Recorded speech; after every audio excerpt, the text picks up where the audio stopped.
Maksudnya diikuti dengan rasa takut. Ya. Jangan sampai doa ini nggak diterima, supaya Anda terus semangat berdoa dan tamak terhadap rahmat Allah, artinya meminta sesuatu yang besar kepada zat yang maha besar. Dari hal kecil sampai yang besar Anda minta kepada Allah, selama itu bukan mustahil dalam ciptaan Allah. Seperti misalnya jangan minta, ya Allah hilangkan malam, kan tidak mungkin. Itu sunnatullah, Allah ciptakan malam akan selalu. Baik teman-teman sekalian, pada pagi ini semoga Allah berkahi, kita lanjutkan kajian buku kita Sahih Hadis Qudsi, dan kita akan membahas judul baru lanjutannya, yaitu keutamaan berdoa dan sholat pada akhir malam. Jadi sebenarnya seperti nyambung dengan bahasan yang sebelumnya ya, tetapi memang bahasan sebelumnya panjang lebar kita jelaskan keutamaan, maka kita belum sempat menyelesaikan atau melanjutkan dengan bab ini. Ini bab bisa kita katakan berdiri sendiri, dan kita coba akan bahas insya Allah hadis yang diangkat oleh penulis, tepatnya hadis nomor 113 atau urutan 113 dari awal mempelajari buku ini dengan sanad sahih. Bunyinya dari Abu Hurairah radhiyallahu anhu bahwa Rasulullah sallallahu alaihi wasallam bersabda, "Yanzilu Rabbuna tabaraka wa ta'ala kulla lailatin ila as-sama'id dunya hina yabqa thuluthul lailil akhir. Yaqul man yad'uni fa astajib lah, man yas'aluni fa u'tiyah, wa man yastaghfiruni fa aghfir lah." Rabb kita yang maha suci lagi maha tinggi turun pada setiap malam ke langit dunia ketika tersisa sepertiga malam terakhir, seraya berfirman, "Siapa yang berdoa kepadaku, maka aku akan mengabulkannya. Siapa yang memohon kepadaku, maka aku akan memenuhinya. Dan siapa yang memohon ampunan, taubat kepadaku, maka aku akan mengampuninya." Diriwayatkan oleh Bukhari, Muslim, Abu Dawud, Tirmidzi, Ibnu Majah, dan juga An-Nasai. Seperti biasa teman-teman sekalian, kita akan bedah hadis ini insyaallah menjadi atau mengambil darinya beberapa manfaat. Yang pertama, potongan hadis ini yang Nabi SAW mengatakan, "Yanzilu Rabbuna tabaraka wa ta'ala." Dimaksud dengan turunnya Tuhan kami atau Tuhan kita yang maha berkah dan maha tinggi. Kalimat Nabi SAW yanzilu mengisbatkan atau menetapkan sifat turunnya Allah. Kalau Allah subhanahu wa ta'ala benar-benar dengan kemahasempurnaannya ya, turun. Dan kita sudah tahu turun itu berarti dari atas ke bawah. Jadi ini menetapkan ada perbuatan Allah subhanahu wa ta'ala yang Allah lebih mengetahui seperti apanya, karena tugas kita mengimaninya. Dan tidak boleh kita mengalihkan maknanya, mengatakan bukan Allah yang turun, tapi rahmatnya misalnya. Karena Nabi SAW memastikan dengan bahasa yang jelas, yanzilu Rabbuna tabaraka wa ta'ala. Berarti Tuhan kita turun, ya, yang maha tinggi dan maha berkah. Jadi ini bahasa turun ini adalah menandakan Allah subhanahu wa ta'ala, zat yang maha mulia, mendatangi kita. Ya, mirip dengan hadis yang sebelumnya sudah kita jelaskan, bagaimana Nabi SAW mengatakan, "Telah datang kepadaku Tuhanku." Maksudnya untuk Allah subhanahu wa ta'ala ya, yang menyambut ya, hamba-hambanya dengan memberikan peluang mereka agar bisa ya, memohon kepadanya. Kemudian potongan yang kedua, kulla lailatin, setiap malam. Ya. Kalimat kulla laila berarti tidak tertinggal satu malam pun dari malam-malam dunia kecuali Allah subhanahu wa ta'ala turun ke langit bumi. Dan ini juga menandakan setiap harinya, setiap malamnya Anda punya peluang untuk bertemu dengan Tuhan Anda, Allah subhanahu wa ta'ala, untuk bermunajat tentunya kepadanya, walaupun tidak melihat secara zat. Dan Allah subhanahu wa ta'ala memang tidak terlihat oleh makhluknya di dunia, tapi akan terlihat di akhirat nanti. Ya, karena Allah maha besar, maha kuasa. Allah sudah memang memasang hijab antara dia dengan hambanya di dunia ini. Sebagaimana pernah ditanyakan kepada Nabi SAW oleh Aisyah radhiyallahu anha, hal tara rabbak, apakah anda melihat Tuhan anda pada saat sedang mi'raj ke langit? Maka jawaban Nabi SAW, Allahu nurun ala nur anna arah. Allah itu cahaya di atas cahaya, bagaimana aku bisa melihatnya? Juga Nabi Musa AS sempat bertanya, memohon kepada Allah agar diperlihatkan atau melihat Allah. Ya. Dia mengatakan, A'udzubillahi minasyaitonirrajim, dalam Al-Quran diceritakan, Rabbi arini anzur ilaik. Wahai Tuhanku, izinkan aku melihatmu. Qala lan tarani walakin anzur ilal jabal. Kau tidak akan pernah bisa melihatku. Tapi kalau kau tetap berpikir masalah itu, lihatlah ke gunung-gunung itu. Fa in istaqarra makanahu fasawfa tarani. Kalau gunung-gunung itu bisa menampung, bukan menampung, saya tarik kalimat ini, bisa ya, menerima kedatangan Allah subhanahu wa ta'ala, maka kau akan bisa melihatku. Falamma tajalla rabbu lil jabal, pada saat Allah dengan kemahasempurnaannya ya, ingin datang ke gunung itu, ja'alahu dakka, maka hancur lebur gunung itu. Wa kharra Musa sa'iqa, dan Musa pun akhirnya pingsan. Ya. Pada saat dia terkaget, dia pun bertobat kepada Allah SWT. Dan Nabi SAW sudah mengatakan dalam sebuah hadis, kalian akan melihat pertama kali Tuhan kalian nanti di mahsyar dalam bentuk cahaya yang terang seperti bulan purnama di malam Lailatul Qadar. Ya. Kemudian kalimat selanjutnya, ila sama'id dunya hina yabqa thuluthul lailil akhir, ke langit dunia pada saat tertinggal sepertiga malam. Kita ambil dulu potongannya di sini, ila sama'id dunya, ke langit ya, dunia. Ada riwayat juga menjelaskan tentang Allah subhanahu wa ta'ala menciptakan 7 lapis langit. Dan Nabi SAW di beberapa riwayat menyebutkan langit di atas kepala kita ini yang paling dekat dengan kita dikenal dengan sama'id dunia. Sama'id dunia. Gitu kan. Karena di atasnya itu ada langit yang kedua, langit yang ketiga, langit yang keempat, dan seterusnya. Sebagaimana Allah jelaskan dalam surah Al-Mulk di ayat 3-nya yang berbunyi, A'udzubillahi minasyaitonirrajim. Alladzi khalaqa sab'a samawatin tibaqa. Al-ayat. Allah lah yang telah menciptakan 7 lapis langit tibaq, bersusun. Ya. Kemudian juga dalam surah Naba Allah SWT berfirman, sab'an shidada. 7 lapis langit yang sangat kokoh. Juga tentunya Nabi SAW menggambarkan pada saat beliau sedang mi'raj ke langit, beliau menggambarkan kalau di langit pertama ketemu dengan Adam, terus saja ketemu dengan Nabi-Nabi, sampai di langit ketujuh ketemu dengan Ibrahim alaihi wassalam. Selanjutnya yang dimaksud dengan hina yabqa thuluthul lailil akhir, sewaktu tertinggal sepertiga malam. Yang dimaksud dengan sepertiga malam, sebagian ulama menggambarkan malam itu kita mulai hitung maghrib. Misal maghrib kita jam 6 sore misalnya. Subuh jam 5 pagi. Contoh saja ini. Ke jam 5 ini kurang lebih 11 jam. Nah 11 jam ini teman-teman dibagi 3. Jadi 6, 7, 8, 9, 10, 11, 12. Kemudian 1, 2, 3, 4, 5. Kurang lebih 11 atau 12 jam kalau kita hitungnya. Kalau kita hitung 12 jam, berarti 4 jam terakhir sebelum subuh. Dari jam 5 mundur 4 jam.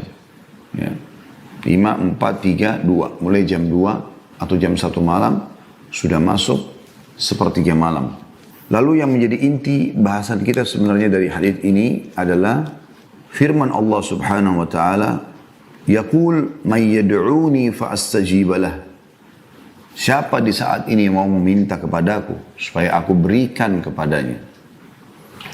Wa may yas'aluni fa'utiyah. Dan siapa yang berdoa kepada aku terima pada saat ini. Dan siapa yang meminta kepada aku, minta apa saja selama kebaikan, aku akan penuhi. Wa may yastaghfiruni fa'aghfiralah. Dan siapa yang memohon ampun, aku akan mengampuninya. Ya, jadi ada 3 penawaran dari Allah Sang Pencipta kepada kita semua, dan itu terjadi di setiap malam, yaitu siapa yang memohon, meminta, silakan, aku akan berikan, berdoa. Siapa yang khusus meminta tolong, maka aku penuhi. Siapa yang memohon ampun, aku akan maafkan. Ini kalau kita simpulkan ketiganya, sebenarnya berbicara masalah doa. Dan dalam doa kita kepada Allah Subhanahu wa taala, kita akan memohon hajat kita, menyampaikan kebutuhan yang kita harapkan Allah penuhi, dari makanan, minuman, pakaian, pekerjaan, pasangan hidup, anak-anak, kebutuhan kita. Termasuk kebutuhan akhirat, minta masuk surga dan seterusnya. Sisi yang lain kita juga minta kepada Allah agar dilindungi dari keburukan-keburukan yang akan menimpa kita. Seperti misalnya fitnah, ya, penyakit, kayak zaman kita sekarang wabah, ya, dan seterusnya. Juga dalam doa kita seringkali kita panjatkan juga agar dimaafkan kalau kita punya kesalahan. Supaya Allah Subhanahu wa taala sebagai Sang Pencipta, Sang Raja yang sebenarnya ridho dengan kita. Ini semua kita simpulkan dia masuk dalam doa, dalam doa. Baik teman-teman, kita akan coba bedah lebih dalam tentang masalah ini, karena doa ini memang sebuah ibadah, bahkan dia inti dari ibadah. Kita coba sama-sama membuka, kalau Anda bisa membuka aplikasi Al-Quran di handphone Anda, buka surah Ghafir, surah nomor 40, ayat 60. Surah nomor 40, ayat 60. Yang bunyinya, A'udzu billahi minasyaitonir rajim. Wa qala rabbukum ud'uuni astajib lakum. Innal ladzina yastakbiruna 'an ibadati sayadkhuluna jahannama dakhirin. Artinya, dan Tuhanmu hai Muhammad telah bertitah, berkalam, berdoalah kepadaku. Niscaya aku atau akan ku perkenankan. Niscaya akan ku perkenankan bagimu. Sesungguhnya orang-orang yang menyombongkan diri dari berdoa kepadaku atau menyembahku, akan aku masukkan ke dalam neraka Jahannam dalam keadaan hina dina. Ayat ini sangat jelas. Memang fokus ke masalah doa tadi. Doa ini teman-teman curhat kepada Allah. Bahasa lain saya, manja kepada Allah. Allah mau kita manja kepadanya. Tanda kutip ya. Merengek, mohon. Bahkan Allah suka kalau hambanya terus memohon kepadanya. Walaupun nikmat itu sudah diberikan. Tamak terhadap rahmat Allah, bagian daripada syariat kita. Misal, kita sehat, kita minta agar kesehatan itu ditambah. Kita kaya, minta kaya itu akan ditambah. Kita sudah punya pekerjaan, keturunan, pasangan, minta diberkahi. Ya. Tamak terhadap rahmat Allah Subhanahu wa taala. Makanya dalam Al-Fatihah saja kita kalau sholat sering mengulangi ihdinas siratal mustaqim, ihdinas siratal mustaqim. Doa terus mohon kepada Allah Subhanahu wa taala agar terus dipandu berikan jalan yang benar gitu. Dan di sini juga Allah memastikan, berdoalah kepadaku, niscaya aku atau akan kuperkenankan bagimu. Sebaliknya, Allah justru murkah kepada orang-orang yang tidak mau berdoa kepadanya, seakan-akan tidak butuh dengan Sang Pencipta. Ya. Tentu Allah raja yang berbeda dengan raja-raja manusia. Raja manusia, makin orang tidak minta padanya, dia makin senang. Gitu kan? Karena dia berharap hartanya tidak berkurang di sana. Tapi Allah subhanahu wa ta'ala berbeda. Dia justru menyuruh kita untuk mohon kepadanya. Dia suruh kita tamak terhadap rahmatnya. Makanya Allah justru marah kalau kita tidak berdoa. Dianggap sombong oleh Allah subhanahu wa ta'ala. Makanya dia katakan, innal ladhina yastakbiruna an ibadati. Sesungguhnya orang yang sombong terhadap berdoa kepadaku, menyembah kepadaku, maka pasti aku akan masukkan ke dalam neraka Jahannam dalam keadaan hina dina. Baginda Nabi SAW mengingatkan masalah doa, mengatakan ad-du'a huwal ibadah. Doa itu adalah inti ibadah. Ya. Jadi kalau anda sudah sering berdoa, berarti diikuti dengan keimanan anda kepada Allah, otomatis. Nah, mungkin anda memanjatkan sesuatu yang anda tidak yakin, gitu kan? Karena arti kata keberadaannya Allah SWT. Kemudian juga dengan berdoa, berarti memang anda sudah minta kepada pemilik segala sesuatunya. Karena kalau kita sehat, yang miliki kita Allah, yang miliki kesehatan itu Allah, yang bisa mempertahankan dan menambahnya Allah. Kalau kita sakit, maka yang miliki kita Allah, yang miliki juga ya, penyakit itu adalah Allah, yang bisa menyembuhkan juga Allah. Juga anda dari sisi yang lain, yang ketiga adalah menolak semua sesembahan selain Allah. Otomatis, ya, anda tidak perlu berdoa lagi, memohon kepada selainnya. Juga sabda Nabi SAW dalam riwayat Tirmidzi, man lam yad'ullah yaghdab alaih. Siapa yang tidak memohon kepada Allah, justru Allah murka padanya. Ya. Juga dalam riwayat Tirmidzi disebutkan Nabi SAW bersabda, tidak ada sesuatu yang paling mulia di sisi Allah melebihi doa. Doa ini teman-teman sekalian, baik anda lihat jawabannya atau belum ada lihat jawabannya, tetap dia ibadah. Anda akan panen dalam bentuk pahala pada hari kiamat. Jadi nggak ada keraguan untuk terus berdoa kepada Allah Subhanahu wa taala. Ya. Ibnu Hajar coba menjelaskan bahwa Imam At-Taibi berkata, sebaiknya hadis Nu'man secara bahasa artinya berdoa menunjukkan, hadis Nu'man tadi itu hadis tentang masalah doa itu adalah inti ibadah. Ya. Siapa yang tidak berdoa maka Allah murka padanya. Ya. Kata beliau, harusnya difahami artinya berdoa menunjukkan sikap berendah atau berserah diri dan membutuhkan Allah, karena tidak dianjurkan ibadah selain berserah diri dan tunduk kepada pencipta serta merasa butuh kepada Allah. Oleh karena itulah Allah menutup dengan firman-Nya, sungguhnya orang yang menyombongkan diri dari menyembahku atau berdoa kepadaku. Dalam ayat ini orang yang tidak mau tunduk dan berserah diri kepada Allah disebut dengan orang yang sombong, sehingga berdoa mempunyai keutamaan di dalam ibadah, dan ancaman bagi mereka yang tidak mau berdoa adalah hina dina. Disebutkan dalam Fathul Bari jilid 11 halaman 98.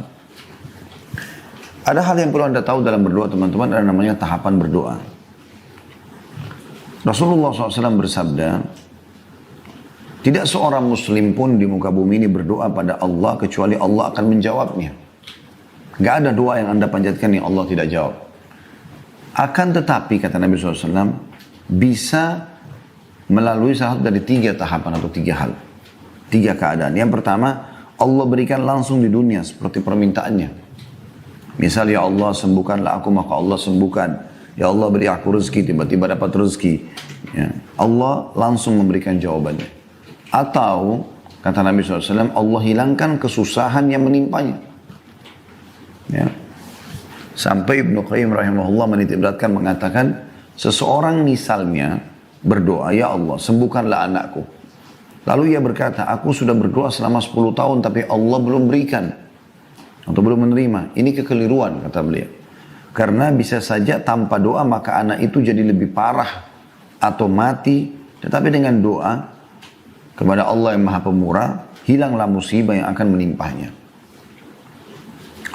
Yang ketiga, Allah simpankan untuknya pada hari kiamat yang Allah gantikan dengan pahala yang banyak. Di dalam sebuah athar disebutkan, sesungguhnya hamba-hamba yang rajin berdoa akan menemukan pahala yang melimpah pada hari kiamat. Maka pada saat itu mereka berharap bila semua doa mereka di dunia ya, kepada Allah yang Maha Sempurna ya, terlambatkan jawabannya dan diterima pada hari kiamat karena besarnya yang mereka dapatkan. Pada saat Allah yang Maha Pemurah menerlambatkan jawaban doa anda di dunia, Karena itu semua karena Allah maha mengetahui, lebih baik dan lebih tahu yang terbaik. Ibaratnya seperti bila anak minta izin kepada orang tuanya, atau minta kepada orang tuanya lebih tahu. Ya. Mana yang terbaik buat anaknya. Jadi kalaupun misalnya anaknya mau minta mohon izin kepada orang tuanya akan jalan dengan fulan atau fulana, dan orang tua tahu anak yang diajak jalan ini buruk, narkotika lah, pezina lah, apalah segala macam itu. Saya yakin sehebat apapun anak Anda memohon, retorika apapun yang digunakan Anda tidak akan berikan, izinkan, karena Anda tahu itu. Ini ibaratnya saja, gitu ya. Saking dahsyatnya doa, sampai kata Nabi SAW, la yaruddul qadha illa doa. Dalam hadis riwayat Tirmidzi, tidak akan mungkin ada yang bisa menolak takdir kecuali doa. Sementara takdir Allah SWT kita sudah tahu, tidak akan mungkin berubah gitu ya. Tapi Nabi SAW sampaikan masalah itu. Sampai kata Nabi SAW, doa itu kalau dipanjatkan, maka dia bersaing ke langit dengan takdir. Maka bisa ini mengalahkan ini atau ini mengalahkan ini. Baik teman-teman, kita masuk lebih dalam lagi membahas tentang syarat-syarat diterimanya doa. Kalau Anda mau doa Anda diijabah, diterima, ada syarat-syaratnya. Yang pertama sekali adalah ikhlas. Sebagaimana Allah sebutkan dalam surah Al-A'raf, surah nomor 7 ayat 29. Yang bunyinya, A'udzubillahi minasyaitonirrajim, Al-A'raf, surah nomor 7 ayat 29. Qul amara rabbi bil qisṭa wa aqimu wujuhakum 'inda kulli masjidin wad'uuhu mukhlishina lahud-din kama bada'akum ta'udun. Katakanlah hai Muhammad kepada semua pengikutmu, Tuhanku menyuruh menjalankan keadilan. Dan katakan pula, luruskanlah mukamu atau dirimu di setiap sholat arah kiblat. Dan berdoalah, ini saksi bahasan kita, pada Allah dengan mengikhlaskan ketaatanmu kepadanya. Sebagaimana Dia Allah telah menciptakan kamu pada permulaan, demikian pula lah kamu akan kembali kepadanya. Jadi di sini ada perintah untuk ikhlas. Juga sabda Nabi SAW riwayat Abu Daud, Inna Allah la yaqbalu amal illa ma kana khalisan liwajhi. Allah tidak akan terima amal kecuali ikhlas kepadanya. Jadi kalau teman-teman berdoa, jangan sama sekali ada indikasi riya. Karena lawan ikhlas adalah riya. Ingin pamer, ingin dipuji, ya. Dan setiap kali ada masuk sedikit masalah itu, stop, langsung berhentikan. Ya, lawan dia. Jangan ikuti bisikan syaitan. Karena syaitan selalu mengajak kita negosiasi. Yang kedua, syarat diterimanya doa, memuji Allah atau tahmid, dan juga membaca salawat kepada Nabi SAW. Sebagaimana Nabi SAW bersabda kepada seseorang sahabat yang masuk masjid tiba-tiba mengatakan, Allahumma gfirli, ya Allah ampunilah aku. Kata beliau, sungguh orang ini sangat tergesa-gesa. Kalau saja ia memuji Allah dan membaca salawat kepadaku. Juga sabda Nabi SAW, semua doa yang tidak membaca salawat kepadaku akan terhijab atau tertahan. Yang ketiga, syaratnya khauf dan tamak. Maksudnya diikuti dengan rasa takut. Ya. Jangan sampai doa ini nggak diterima, supaya Anda terus semangat berdoa, dan tamak terhadap rahmat Allah, artinya meminta sesuatu yang besar kepada zat yang maha besar. Dari hal kecil sampai yang besar Anda minta kepada Allah. Selama itu bukan mustahil dalam ciptaan Allah. Seperti misalnya jangan minta, ya Allah hilangkan malam, kan tidak mungkin. Itu sunnatullah, Allah ciptakan malam akan selalu ada, gitu kan. Begitu juga misal meminta agar nggak usah ada, ya Allah hilangkan semua wanita, hilangkan semua laki-laki, nggak mungkin, gitu kan. Seperti itulah. Tapi selama itu sesuatu yang boleh dalam syariat Allah SWT, maka panjatkan. Allah sebutkan dalam syarat yang ketiga, khauf dan tamak, rasa takut tidak diterima doanya sehingga dia terus maksimal berdoa, dan tamak artinya berharap agar diberikan tambahan dari karunia Allah Subhanahu wa taala. Disebutkan dalam surah Al-A'raf, surah nomor 7 ayat 56. Jadi surah yang seperti tadi ya, tapi ini ayat 56-nya. Kalau tadi masalah ikhlas Al-A'raf 29. Kalau ini Al-A'raf 56. A'udzu billahi minasyaitonir rajim wa la tufsidu fil ardi ba'da islahiha. Wa la tufsidu fil ardi ba'da islahiha wad'uuhu khaufan wa tama'a inna rahmatallahi qaribun minal muhsinin. Dan janganlah kamu membuat kerusakan di muka bumi. Allah mau kita nikmati, jangan merusak, jangan ganggu orang, jangan ganggu lingkungan. Sesungguhnya Allah, atau sesudah Allah memperbaikinya, sudah Allah mengaturnya dengan bagus, jangan diganggu lagi. Nikmati saja dan berdoalah kepadanya dengan rasa takut, khawatir tidak diterima, dan juga tamak, harapan yang besar. Karena Allah gunakan kalimat ini, khaufan wa tama'a. Dengan harapan atau tamak akan dikabulkan. Sesungguhnya rahmat Allah amat dekat kepada orang-orang yang berbuat baik. Yang keempat, menggunakan asma'ul husna, nama-nama dan sifat-sifat Allah yang mulia. Allah sebutkan dalam surah Al-A'raf, masih surah yang sama, ayatnya 180. A'udzu billahi minasyaitonir rajim, walillahil asma'ul husna fad'uuhu biha. Wa dharul ladzina yulhiyuna fi asma'ihi sayujzauna ma kanu ya'malun. Hanya milik Allah asma'ul husna itu, nama-nama yang mulia. Maka bermohonlah kepadanya, kepada Allah, dengan menyebut asma'ul husna itu. Dan tinggalkanlah orang-orang yang menyimpang dari kebenaran dalam menyebut nama-namanya. Nanti mereka akan mendapat balasan terhadap apa yang telah mereka kerjakan. Jadi makna daripada ayat ini, gunakan nama-nama. Misalnya, Ya Ghafur, wahai zat yang maha pengampun, Ighfirli, maafkanlah aku. Wahai zat yang maha agung, Ya Azim, Azim sya'ni, agungkanlah perkaraku atau urusanku. Maksudnya, buatlah aku jadi punya kedudukan, punya jabatan, punya harta, punya nama harum, dan seterusnya. Misalnya Tawwab, wahai zat yang menerima taubat hambanya, tub alaiya, terimalah taubatku. Kemudian juga yang lainnya Ar-Rahman, Ar-Rahim, yang maha pengasih lagi maha penyayang. Irhamni, kasihanilah aku. Ya Razzaq, wahai zat pemberi rezeki, Urzukni, berikanlah aku rezeki, dan seterusnya. Yang kelima, makanan, minuman, pakaian halal. Ini syarat terimanya doa.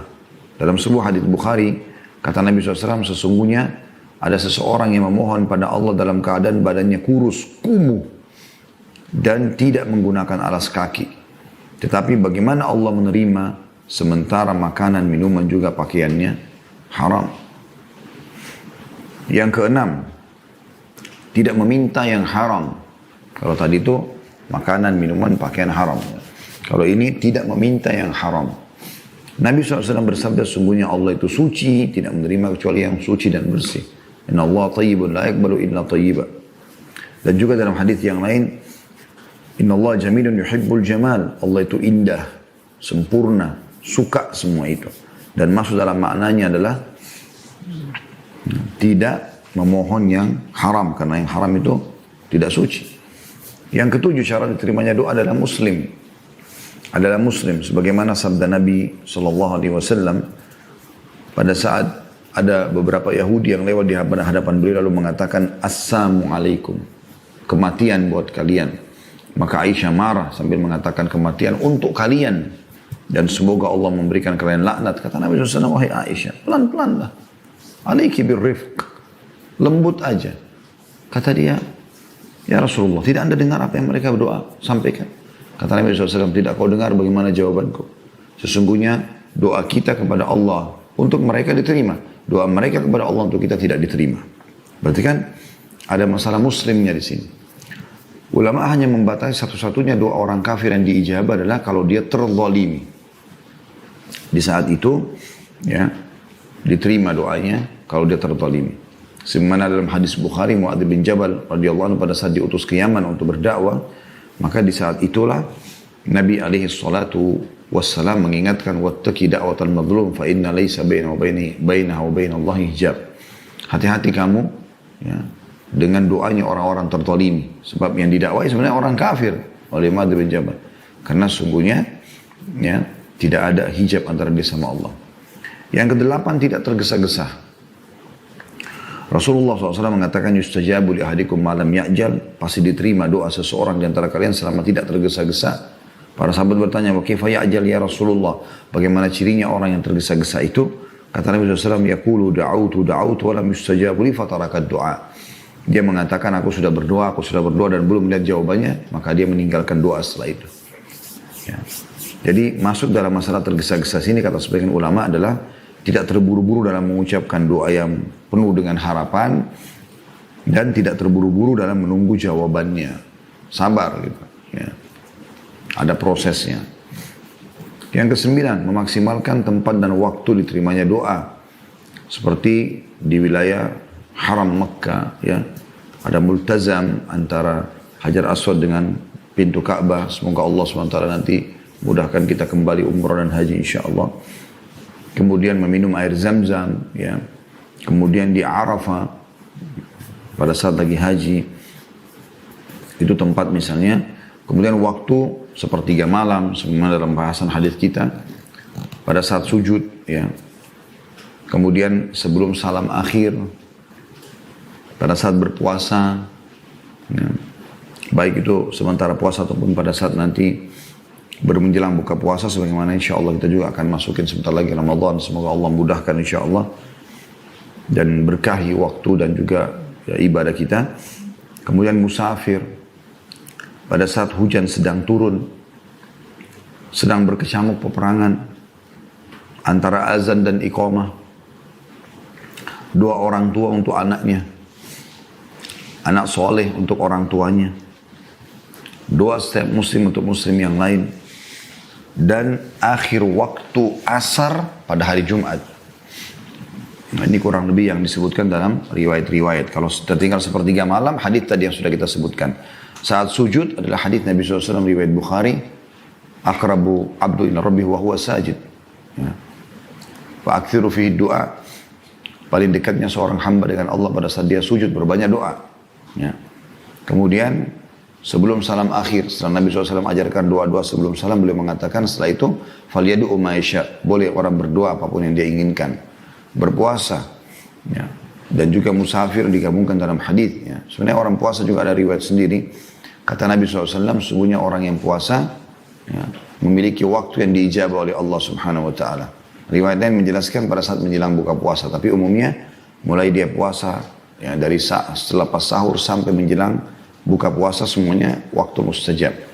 Musafir pun begitu, kata Nabi SAW, dua yang tidak ragu lagi doanya diijabah atau tidak ditolak, yaitu orang yang berpuasa dan musafir. Juga pada saat hujan sedang turun, pernah hujan turun, Nabi SAW mengatakan ini rahmat Allah sedang turun, berdoalah. Pada saat perang lagi berkecamuk, kata Nabi SAW dalam sebuah hadis yang sahih, ya, bahwasanya di seperti keadaan inilah pada saat perang lagi berkecamuk, doa tidak ditolak. Kemudian juga antara azan dan iqamah sudah masyhur, kata Nabi SAW dalam hadis, tidak akan ditolak doa antara azan dan iqamah. Doa orang tua buat anaknya, ya, sabda Nabi SAW, ya, termasuk doa yang mustajab adalah doa orang tua buat anaknya. Ya. Makanya orang tua tidak boleh sembarangan mengucapkan kata-kata yang buruk sehingga menjadi doa buat anaknya. Begitu juga anak soleh yang mendoakan orang tuanya. Kita tahu dalam hadis yang masyhur kan, kalau anak Adam meninggal dunia terputus sumber pahalanya kecuali dari 3, sedekah jariyah, ilmu bermanfaat, atau anak soleh yang mendoakan. Itu juga doa setiap muslim untuk muslim yang lain. Kata Nabi SAW dalam hadis sahih, doa muslim terhadap untuk muslim yang lain ala zahril ghaib, tidak bertemu, tidak berhadapan, dia doakan saudaranya dari tempat lain pada saat lagi sholat, pada saat selepas sholat, pada saat antara azan dan iqamah dan seterusnya. Dan juga akhir waktu asar atau selepas asar di waktu hari Jumat. Boleh juga di hari Jumat, ya. Semoga Allah SWT juga kembalikan kita bisa Jumat lagi seperti biasa. Itu terjadi juga di saat khatib lagi duduk di khutbah kedua sampai diiqamahkan sholat. Dan ini dua-dua ada riwayatnya. Kata Nabi SAW, hari Jumat ada 12 waktu, tidak ada seorang muslim yang berdoa pada saat itu kecuali diijabah. Dan fokuslah ya, pada saat khatib sedang duduk ya, di khutbah kedua sampai diiqamahkan sholat.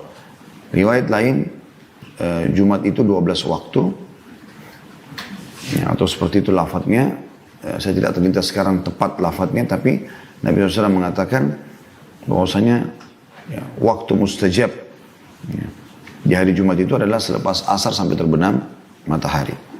Ada banyak kisah-kisah tentang mustajabnya doa Nabi SAW, dan itu terlalu banyak bahasanya tentunya.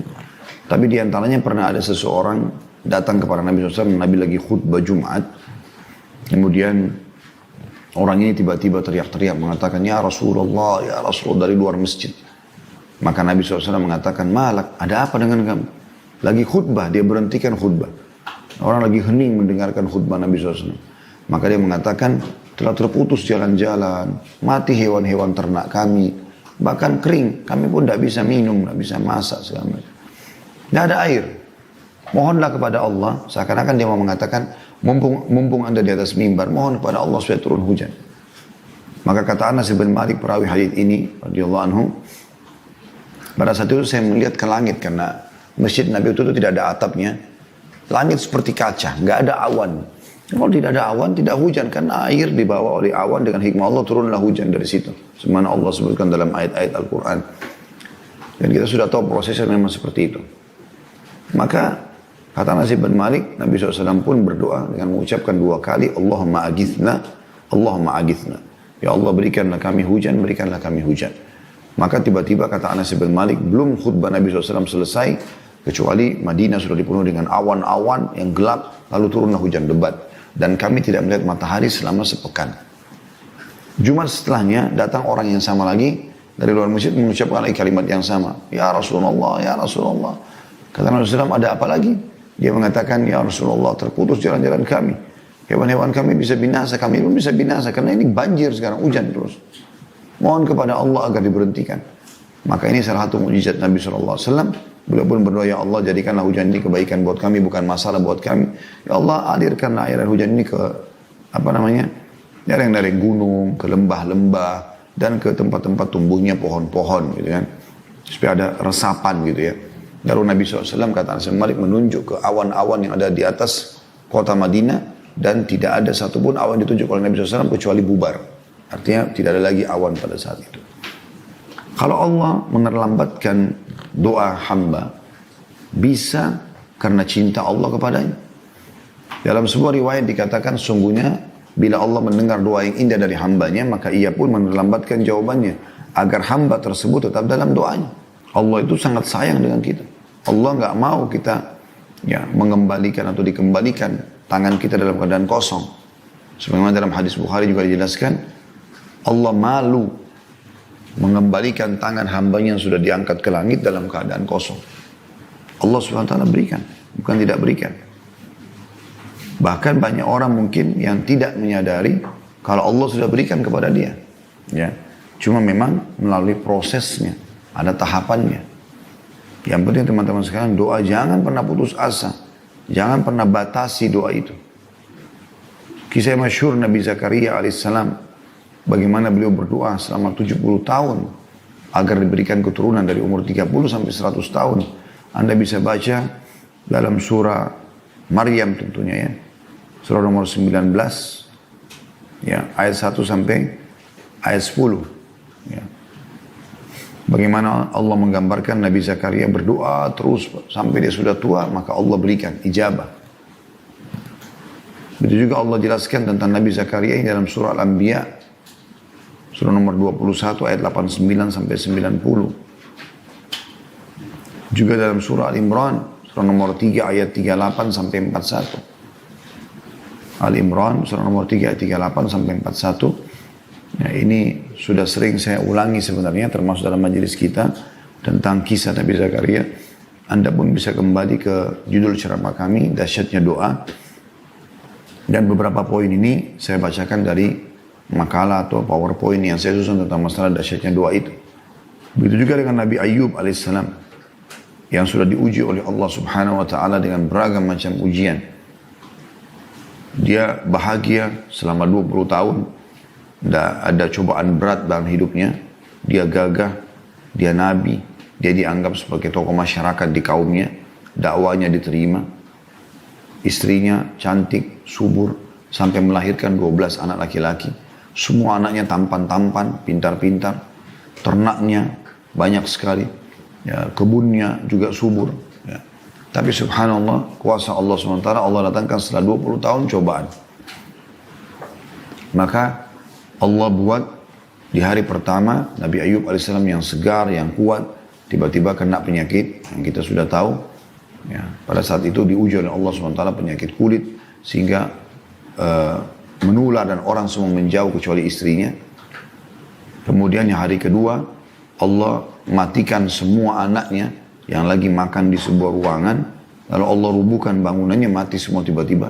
Jadi sudah hari pertama tidak punya sakit-sakit tubuhnya, hari kedua mati semua anaknya, 12-12-nya, dan yang ketiga Allah datangkan hama, ya, sehingga mati semua hewan-hewannya dan kebunnya sempat terbakar, hilang semua dalam 3 hari. Tapi beliau sabar, terus berdoa kepada Allah Subhanahu wa Ta'ala, bersabar dan minta kepada Allah Subhanahu wa Ta'ala dengan santun, dengan ramah. Allah sebutkan dalam surah Al-Anbiya, surah nomor 21 ayat 83 sampai 84, ini pelajaran yang luar biasa ini.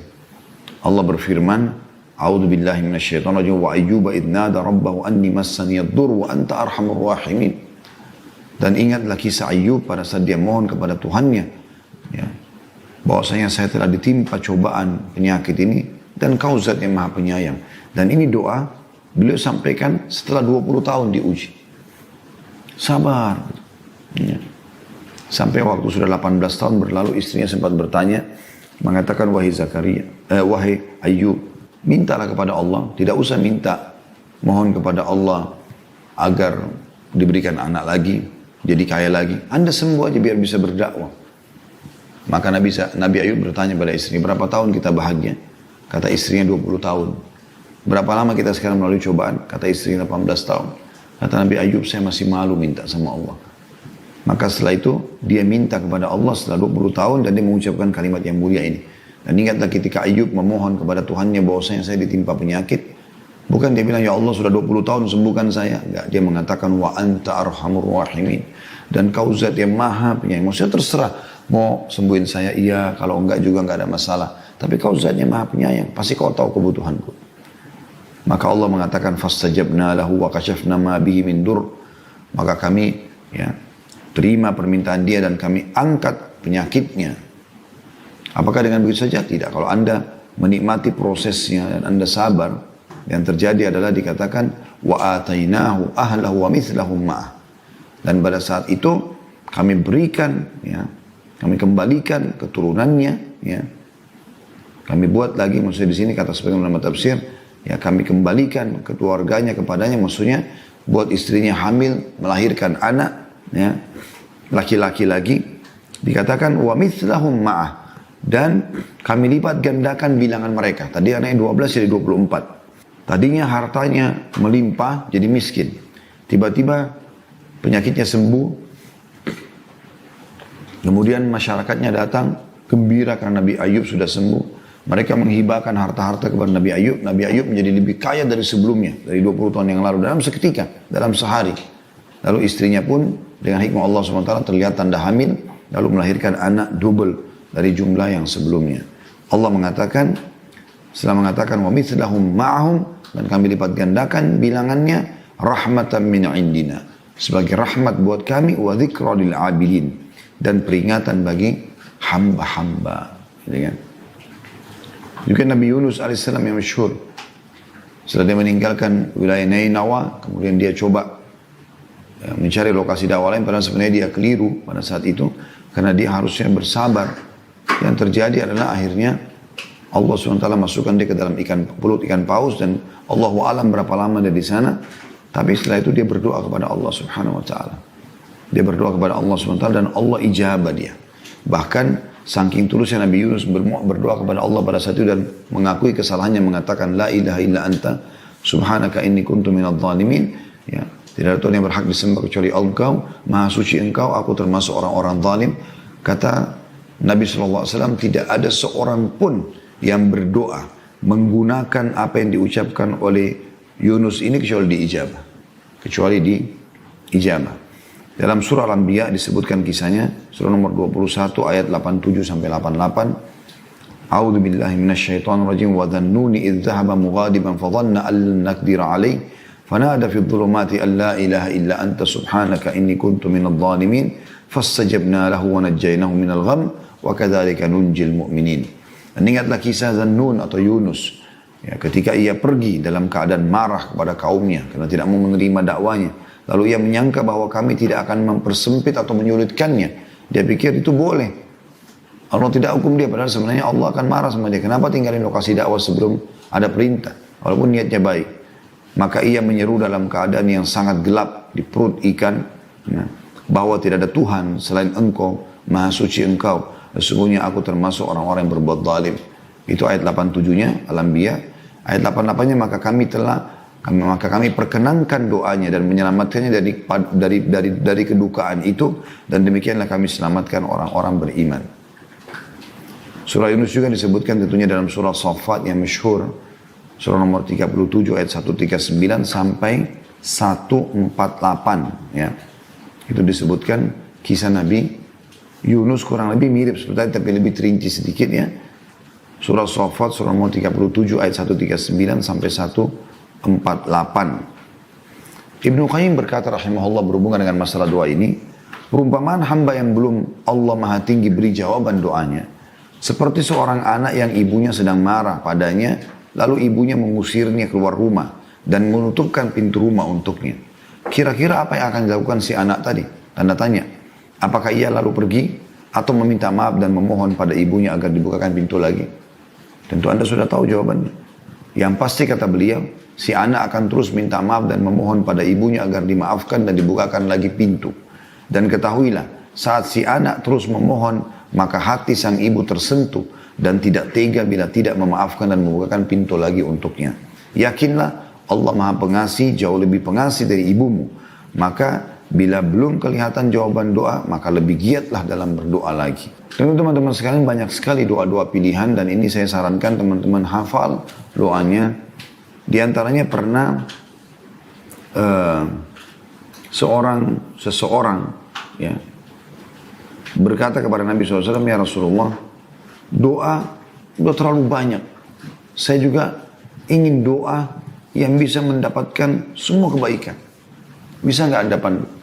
Kata Nabi SAW, coba baca. Allahumma inni as'aluka khaira ma sa'alaka minhu nabiyyuka wa abduka Muhammadin sallallahu alaihi wasallam. Ya Allah, aku memohon kepadamu semua kebaikan yang pernah diminta dan dimohon oleh nabimu dan hambamu Muhammad sallallahu alaihi wasallam. Wa a'udzu bika min syarri ma sta'adzaka nabiyyuka wa abduka Muhammadin sallallahu alaihi wasallam. Dan aku berlindung kepadamu dari semua yang telah nabimu berlindung darinya, ya, nabimu dan hambamu Muhammad SAW berlindung darinya. Wa antal musta'an wa alaikal balaq. Tempatmu lah kami meminta tolong dan darimulah jawaban daripada permohonan itu. Ini termasuk doa yang merangkum semua kebaikan yang Nabi SAW pernah minta dan minta memohon agar dijauhkan dari semua keburukan yang pernah Nabi berlindung darinya. Juga ada potongan doa ringkas, Allahumma ja'al kullu makduri khaira. Ya Allah, jadikanlah semua takdirku kebaikan. Allahumma ja'al kullu makduri khaira. Kemudian juga ada doa yang lain, Allahumma inni a'udzubika min zawali ni'amik. Nah, ini doa diperlukan di zaman kayak kita sekarang, ya. Minta, Allahumma inni a'udzubika min zawali ni'amik. Ya Allah, aku berlindung kepadamu jangan sampai nikmatmu terangkat dariku. Hilangnya nikmat, kesehatan, ya, kekayaan, keturunan dan seterusnya. Wa tahawuli afiyatik, dan teralihkannya kesehatan kepada sakit. Wa fujaati nikmatik, dan tiba-tibanya datang hukumanmu. Wa jami'i sakhatik, dan semua kemurkahanmu. Yang terakhir teman-teman sekalian adalah doa yang masyhur juga diajarkan Nabi SAW. Allahumma inni as'aluka khaira kull ajilihi wa ajilihi. Ya Allah, aku minta semua kebaikan, baik yang sudah dekat ataupun yang masih jauh. Ma'alimna minhu ma'lam na'lam, apa yang kami ketahui dan kami tidak ketahui. Wa na'udzubika min syarri kulli, dan kami berlindung kepadamu dari seluruh keburukan ajilihi wa ajili, ya, yang sudah dekat ataupun yang masih jauh. Ma'alimna minhu ma'lam na'lam, apapun yang kami ketahui ataupun kami tidak ketahui. Jadi kita minta kepada Allah Subhanahu wa ta'ala agar diberikan yang terbaik semuanya. Dan juga doa yang masyhur tentunya yang sudah tidak asing bagi teman-teman, Rabbana atina fid dunya hasanah wa fil akhirati hasanah wa qina adzabannar wa adkhilnal jannata ma'al abrar ya aziz ya ghafar ya rabbal alamin. Di setiap tawaf kita disuruh ulangi 7 kali tawaf, selalu baca ini, Rabbana atina fid dunya hasanah, berikanlah kami seluruh kebaikan di dunia, wa fil akhirati hasanah, seluruh kebaikan di akhirat, wa qina adzabannar, dan jauhkanlah kami dari siksa api neraka, wa adkhilnal jannata ma'al abrar, dan masukkanlah kami ke dalam surga bersama dengan orang-orang yang patuh. Ya Azizu ya Ghaffar, wahai zat yang maha mulia dan juga maha pengampun. Ya Rabbal Alamin, wahai Tuhan alam semesta. Ya. Pernah ada seorang sahabat, dia sakit beras. Ya, kita tutup dengan ini, sakitnya luar biasa kerasnya. Ya, dan orang-orang pun pada heran, belum ada orang kena penyakit seperti itu. Teriak-teriak kesakitan segala macam. Sampai Nabi SAW menjenguknya. Lalu Nabi bilang pada saat lihat dia, doa apa yang kau sampaikan kepada Allah? Dia bilang, ya Rasulullah, saya bilang, ya Allah, kalau seandainya ada hukuman yang engkau akan timpakan atas dosa-dosaku, dosa-dosa di dunia, di akhirat nanti, maksudnya dengan dosa di dunia aku buat, di akhirat aku akan dihukum, maka majukanlah di dunia. Jadi akhirnya dia sakit seperti ini, kena hukuman akhirat dia minta dimajukan. Kata Nabi SAW, subhanallah, maha suci Allah. Kenapa kau tidak akan mampu menampung itu?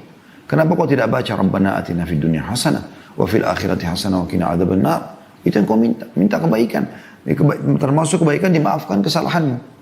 Jadi tidak usah dihukum seperti itu. Allahu a'lam. Baik, bahasan kita teman-teman sekalian tentang masalah sepertiga malam, artinya salah satu waktu yang mustajab doa. Dan di saat-saat sekarang adalah saat-saat di mana kita hidupkan malam-malam kita dengan sholat malam, dengan berdoa, apalagi dengan keadaan waktu sekarang cukup banyak. Waktu kita di rumah, kita harusnya tidak boleh lagi luputkan malam hari. Kalau Anda belum terbiasa sholat malam lengkap, 8 rakaat dengan witir 3, minimal 2 rakaat. Menjelang azan subuh, hidupkan. Dan sebentar lagi akan masuk Ramadan.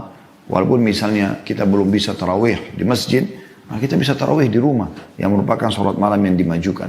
Maka jangan sia-siakan. Anda juga akan bangun makan sahur. Itu waktu mustajab doa. Jangan hanya habiskan waktu dengan makanan dan minuman juga tontonan. Tapi berdoa, itu mustajab. Bayangkan teman-teman kalau Anda punya hajat dengan salah satu orang di dunia, lalu dia mengatakan, misal presiden mengatakan, datanglah ke istana saya atau ke kantor saya jam 6 pagi. Syaratnya lagi kau harus jalan kaki.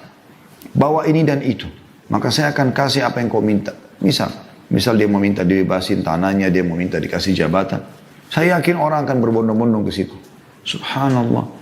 Allah datang sepertiga malam ke rumah kita tanda kutip di dunia, ya, di bumi ini, lalu menanyakan lagi, apa hajat kalian? Ada salah yang kalian lakukan mau minta maaf sama saya? Ya. Ada enggak pertolongan yang kalian butuhkan? Maka saya akan berikan. Jangan disia-siakan semua ini.